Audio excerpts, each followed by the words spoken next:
Bueno, entonces el día de hoy vamos a continuar con lo que son enfermedades. Vamos a terminar lo que son las enfermedades en bovinos.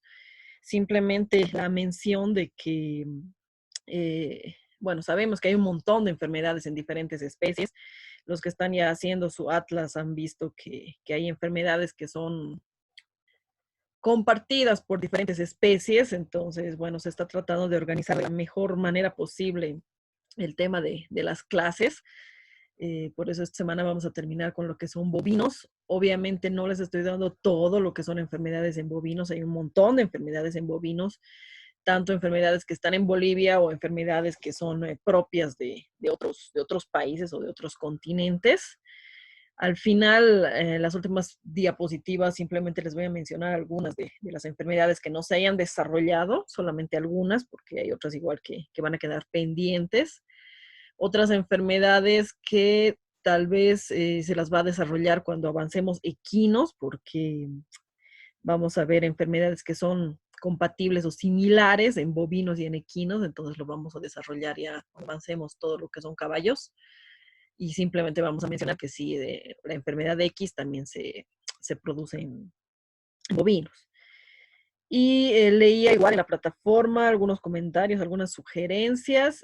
Sí, podemos hacer el tema de que, bueno, vamos a seguir avanzando de la misma manera las enfermedades, pero podemos detallar un poquito más cuando entremos a alguna enfermedad zoonótica. Yo lo voy a tomar en cuenta, voy a organizarme bien para las clases de la siguiente semana. Mm, Como les decía, bueno, estoy tratando de organizarlo de la mejor manera el tema de las enfermedades. Yo quisiera darles nomás las clases de una manera tal vez más dinámica o etcétera, etcétera, pero bueno, también es un poquito complicado por el tema de las clases a distancia y a algunos les puede servir, a otros puede que no les sirva tanto. Entonces prefiero tener una manera de apoyo con las diapositivas, porque estas diapositivas las voy a subir hoy día ya a la plataforma en modo PDF para que tengan la información más relevante y que tengan la información de manera ordenada de lo que vienen siendo las enfermedades. Y que bueno, ya también va a depender mucho de ustedes el tema de complementar algunas enfermedades. Justamente por eso es que les di el trabajo final del Atlas, porque es justo para que complementen, para que lean un poco más al respecto con respecto a las diferentes enfermedades. Entonces, bueno, ahora sí, entrando a lo que vienen siendo las enfermedades que nos corresponden para el día de hoy, vamos a avanzar primero lo que es la IBR o la rinotraqueitis infecciosa bovina. IBR viene de su terminología en inglés. También lo pueden encontrar seguramente en algunas bibliografías con el nombre en español, que sería, a ver, RIB, que sería igual la abreviación de la enfermedad si es que la hablamos en español. Pero bueno, recuerden, IBR es rinotraqueitis infecciosa bovina, que entre algunos otros nombres con los que se puede conocer esta enfermedad está la enfermedad de la nariz roja. Cuando avanzamos virología les había comentado por las características que pueden presentar, ¿no? A nivel de la congestión nasal. Por eso también se la llama la enfermedad de la nariz roja. Entonces, generalidades, es una enfermedad producida por un virus de la familia Herpes viridae. Ya sabemos cuáles son las características que tiene esta familia. Y esta enfermedad principalmente va a ser causada por el género Varicielovirus y la especie Herpes virus tipo 1. Dentro de lo que son otras características de la gente, lo más importante o relevante dentro de las características está en que su tropismo es de tipo sistémico, aunque en la mayoría de los casos va a ser más enfocado a lo que son signos respiratorios y una preferencia por sistema respiratorio, pero debido a que es un virus que puede llegar a afectar diferentes zonas, diferentes órganos, diferentes tejidos, se lo considera como un virus con tropismo de tipo sistémico y no solamente de tipo neumotrópico, que es el término que se utiliza cuando estamos frente a una preferencia por sistema respiratorio. La mortalidad de la enfermedad es baja, alcanza máximo un 10%. Esto quiere decir que los animales que enferman tienen muchas posibilidades de sobrevivir ya sea porque se ha aplicado un tratamiento a los síntomas correspondientes o porque el animal llega a desarrollar defensas que le permiten salir adelante de esa enfermedad. Pero por el otro lado vamos a tener que la morbilidad o el contagio de esta enfermedad sí es bastante elevado, en algunos casos inclusive alcanza el 100%, lo que quiere decir que si tenemos nuestro ganado, nuestra pequeña población de bovinos, si uno de ellos se enferma, existe mucha posibilidad de que esta enfermedad se disemine al resto de los animales con los que el enfermo va a convivir. Entonces, no hay mucho tema de mortalidad y de letalidad, pero sí es una enfermedad muy contagiosa.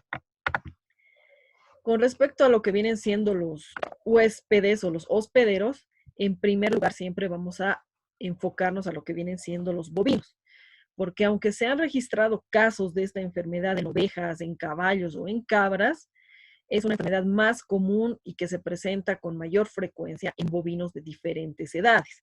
Entonces sí puede haber casos en otras especies, pero es una enfermedad más relevante en todo lo que vienen siendo los bovinos de las diferentes razas. Y en este caso vamos a hablar de que es una enfermedad que no es de tipo zoonótica y que si en algún momento el ser humano llega a adquirir este género y especie del herpes virus, puede desarrollar algún tipo de síntomas ligeros, pero si el humano se llega a infectar va a ser por un accidente, por algo, realmente por un conjunto de eventos que va a tener que tener muy mala suerte ese ser humano para poder contagiarse de esta enfermedad, porque no es zoonótica, simplemente si el humano la contrae es porque ha sido accidentalmente esto, y es porque tal vez el sistema inmunológico de esa persona está muy mal, muy bajo, o quién sabe qué otro motivo. Esto porque sabemos que a nivel de los seres humanos, si hablamos de la familia Herpesviridae, los humanos contraen otro tipo de enfermedades relacionadas con otros géneros o con otras especies. Por ejemplo, la varicela es ocasionada por un herpes virus. El herpes como tal es causada por un tipo de virus de la familia Herpesviridae. Entonces, los humanos van a tener sus enfermedades, y los animales también pueden tener sus propias enfermedades sin necesidad de que sea un tema zoonótico. La distribución de esta enfermedad va a ser a nivel mundial, pero bueno, siempre va a haber una preferencia o va a haber, ¿cuál es la palabra que busco? Va a haber mayor susceptibilidad en países menos desarrollados, ¿no? Porque en algunos casos países europeos, por ejemplo, tienen mejor tema de cuidado, mejor tema de manejo en algunos casos en su ganado y pueden reducir el tema de la presencia de esta enfermedad. Sin embargo, según los datos que se tienen, sabemos que es una enfermedad que va a estar presente en diferentes países de América, en diferentes países de Europa, de África, de Asia y demás lugares donde exista la presencia de bovinos. Y principalmente vamos a tener estos países o estos lugares donde se han registrado el mayor número de casos, que van a ser Estados Unidos, que van a ser Canadá, puede ser Nueva Zelanda, Reino Unido. Y en el caso de América o de Sudamérica, el lugar donde se han registrado la mayor cantidad de casos del IBR ha sido Perú. Sé que ha habido registros de esta enfermedad en Bolivia, ahorita no tengo el dato de en qué año o en qué lugar específicamente, pero no es que seamos un país libre de esta enfermedad. Pero estos serían en los que se ha registrado mayor número de casos a través del tiempo. La vía de transmisión puede ser de modo directo, de un animal a otro, sea por el contacto directo, que están muy juntos tal vez estos animales, por vía de las secreciones, porque es donde se va a concentrar más el tema de la carga viral, por vía de inhalación de las partículas virales, por vía cutánea, y también en algunos casos se ha registrado el tema de la transmisión por el tracto reproductivo, es decir, mediante el coito de un animal que estaba enfermo, mediante el coito han logrado contagiar al otro animal. Entonces, estos son algunos casos son raros estos casos, pero sí se lo considera como una vía de transmisión. Y la indirecta, que es por medio de los fómites, que es cuando el virus se va a adherir a diferentes estructuras, a la ropa y a diferentes elementos, y que podemos ir transmitiendo esta enfermedad por una falta de bioseguridad o un cuidado apropiado. Entonces son diferentes modos de ingreso que va a tener el virus a este organismo. El tiempo de incubación va a ser máximo de 10 días desde que ingresa el virus hasta que empiezan a presentarse los síntomas. Y los signos van a ser de diferentes tipos. No siempre se van a presentar todos estos elementos. En algunos casos, algunos animales van a presentar van a ser más propensos a tener signos respiratorios, otros van a tener otro tipo de signología. En algunos casos vamos a tener que los animales van a pasar por estas tres fases, respiratoria, genital y nerviosa, o vamos a tener algunos casos donde solamente el animal va a desarrollar signos de tipo respiratorio. Vamos a tener la fase prodrómica con signos no específicos de la enfermedad, y en esta fase vamos a tener obviamente aumento de la temperatura corporal y vamos a tener la pérdida del apetito. Ya yendo a lo que vienen siendo los signos más específicos, si es que llega a afectar al sistema respiratorio, que es el lugar generalmente donde se presentan los síntomas, vamos a tener una descarga nasal de tipo serosa. Vamos a tener tos, que puede ser generalmente una tos húmeda. Podemos tener descargas nasal serosa o también podemos tener descargas mucopurulentas.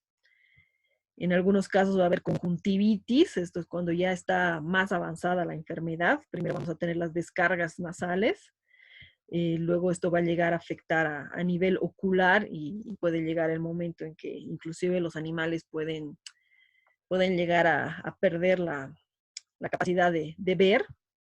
Va a haber salivación excesiva en algunos casos. Puede haber presencia de úlceras u otros elementos, ya sea a nivel de la cavidad oral o en diferentes partes del cuerpo de este animal. Recuerden que estamos hablando de un virus que es de la familia de los herpes. Entonces, en algunos casos sí, puede llegar a haber una replicación del virus a nivel cutáneo y puede producir daños justamente a nivel de mucosos, a nivel de la piel, en diferentes sectores del animal. Bueno, las secreciones oculares, que va de la mano con la conjuntivitis.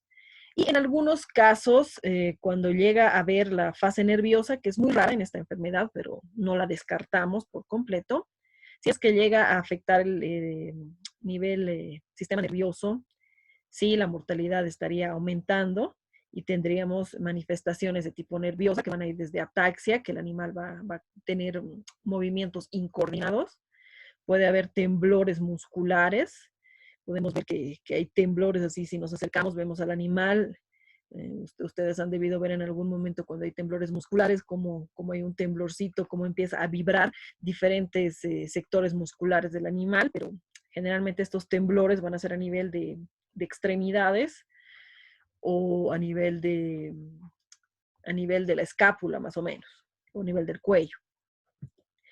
Y en algunos casos, cuando esta enfermedad ya se complica más, inclusive puede haber una meningoencefalitis, que es cuando ya va a afectar el cerebro, va a afectar las membranas, las meninges que van a cubrir el cerebro. Y en estos casos sí es muy común que el animal termine perdiendo la vida. Sin embargo, la fase nerviosa no es algo muy común que llegue a presentarse en esta enfermedad. Y cuando llega a nivel genital, puede haber problemas de infertilidad, puede haber puede haber en algunos casos abortos y bueno, la importancia de la fase genital va más que nada va enfocada al tema de la transmisión. Si es que tenemos una fase genital, este animal va a ser más propenso a contagiar esta enfermedad mediante el coito. Entonces, estos son simplemente algunos ejemplos de algunos signos o algunas características que pueden observarse con esta enfermedad, donde normalmente vamos a tener el tema de signología a nivel respiratorio, a nivel de secreciones que pueden ser variables, pueden ser serosas, pueden ser mucopurulentas, que pueden llegar posteriormente a alterar a nivel ocular, causar conjuntivitis o en algunos casos ya causar inclusive la pérdida de la visión en el animal, Pero bueno, esto va a ser lo más característico, las secreciones que van a llegar a observarse. Y en muchos casos va a haber una congestión muy elevada a nivel nasal, y por eso es que va a haber una coloración rojiza en todo este sector del animal, y es lo que le da el nombre o la sinonimia de la enfermedad de la nariz roja. En algunos casos va a haber igual salivación excesiva, y en algunos casos puede haber diferentes manifestaciones a nivel genital. En este caso es un ejemplo de pústulas en la vulva de los animales. Pero esto de aquí arriba, más la nariz roja, va a ser lo más característico que vamos a poder observar en este tipo de enfermedad.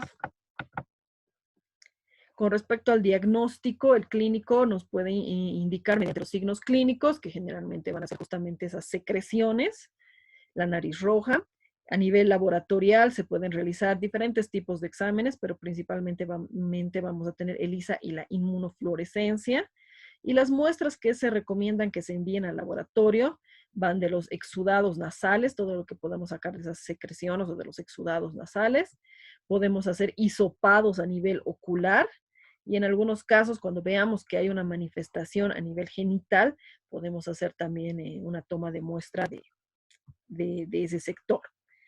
Y como diagnóstico diferencial, generalmente vamos a decir que esta enfermedad puede confundirse con cualquier enfermedad de tipo respiratorio, desde diferentes tipos de neumonías a diferentes manifestaciones que provoquen secreciones nasales.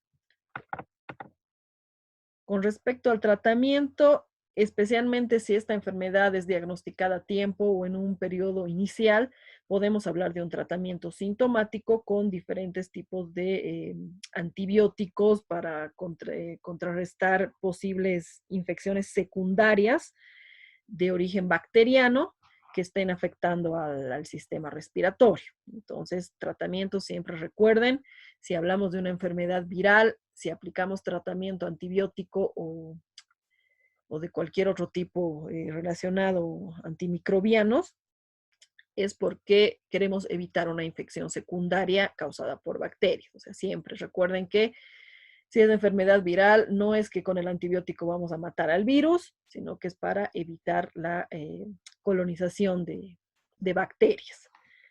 Y si tiene otro tipo de signos, igual vamos a tratarlo de manera sintomática. Si hay congestión, si hay inflamación en diferentes sectores del animal, podemos tratarlo con antiinflamatorios, dependiendo de la manifestación de esta enfermedad. Igual, si tiene leves signos nerviosos, vamos a tratar de aplicar algún tipo de, de fármaco que, empezando por un complejo B, para tratar de aminorar este tema de los signos de tipo nervioso. Y finalmente, hablando de lo que es el control y la prevención de estas enfermedades, o de esta enfermedad, mejor dicho, existen algunas vacunas, pero no son muy aplicadas. Esto no porque no sean efectivas las vacunas, sino porque en muchas regiones se considera las prioridades de las enfermedades. Entonces, si uno tiene su vaca, uno hace la lista de enfermedades más importantes que pueden presentarse en ese lugar, y hace el tema de sus prioridades. Por ejemplo, dirá, bueno, es importante que me parece más importante que apliquemos la vacunación contra la rabia bovina. O si estamos en un país que todavía no ha sido declarado libre de fiebre aftosa, esto por tema de instrucciones a nivel internacional, estamos obligados a vacunar contra la fiebre aftosa. Si tenemos problemas con tuberculosis, con brucelosis, consideramos que es más importante que el caso de la IBR, aplicamos las vacunas contra brucelosis, contra tuberculosis. Entonces, tenemos que ver el tema de las prioridades, y tampoco es la idea llenar, ir cada semana a vacunar a los animales. O sea, tampoco es la idea vivir, vivir perforándoles la piel a las vacas, ¿no? Entonces, por eso es que consideramos cuáles son las enfermedades más importantes para saber qué vacunas vamos a aplicar. Y en este caso, muchas veces la vacuna contra la rinotraqueitis infecciosa no es considerada como una de gran relevancia. Existe la vacuna, pero no necesariamente se aplica. Ya obviamente, si el dueño de los animales quiere hacerlo, hace vacunar tranquilamente contra esta enfermedad a sus vacas. Me parece que en Bolivia no tenemos la vacuna como tal y la exportamos de otros lugares. Por tanto, esto igual también es un problemita extra, ¿no? De si no contamos con las vacunas a nivel local, tenemos que exportarlas y no todas las personas van a tener la capacidad para poder exportar las diferentes vacunas. Así que en el caso de esta enfermedad, más que las vacunas, se habla del tema de un correcto manejo sanitario, tener una buena instalación, condiciones de higiene, revisión periódica de los animales. En el caso de que haya animales sospechosos de alguna enfermedad, siempre tener un lugar para poder separar los animales sanos de los enfermos y obviamente contar con un buen calendario sanitario y calendario de manejo.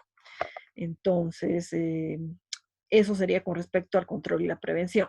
Aunque hay vacunas, más que nada uno se centra en lo que viene siendo el tema del manejo. Entonces, ahora vamos a entrar a lo que viene siendo la brucelosis y la tuberculosis.